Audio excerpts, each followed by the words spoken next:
Les chiffres de la présence des femmes au sein des instances décisionnelles sont loin d'être satisfaisants. Sur les 360 communes existantes, juste 27 sont dirigées par les femmes, soit une moyenne de 8%. À l'Assemblée nationale, elles sont 56 sur les 180 députés que compte la Chambre basse du Parlement. C'est justement pour inverser cette courbe que l'association More Women in Politics, dans le cadre du projet Démocratie au féminin, a organisé un atelier de renforcement des capacités des femmes sur les procédures d'éligibilité.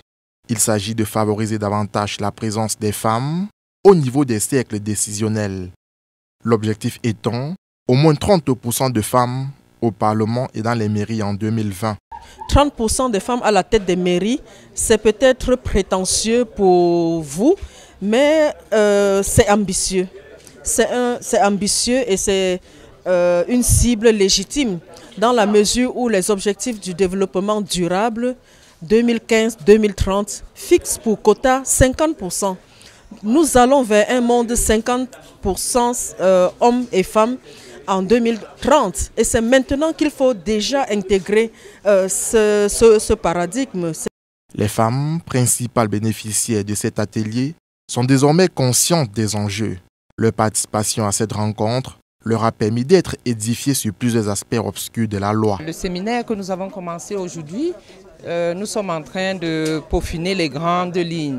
Et puis nous ne sortirons pas d'ici sans être outillés, mieux outillés encore que par le passé.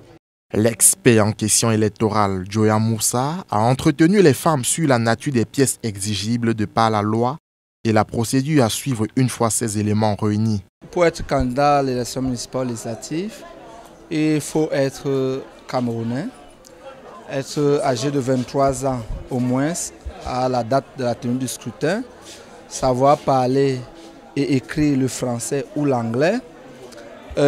Pour ce qui est de l'élection municipale en particulier, être résident dans la commune où on veut être candidat. Et ceux qui ne sont pas résidents, avoir ce qu'on appelle un domicile d'origine. Ça veut dire que ça doit être votre village.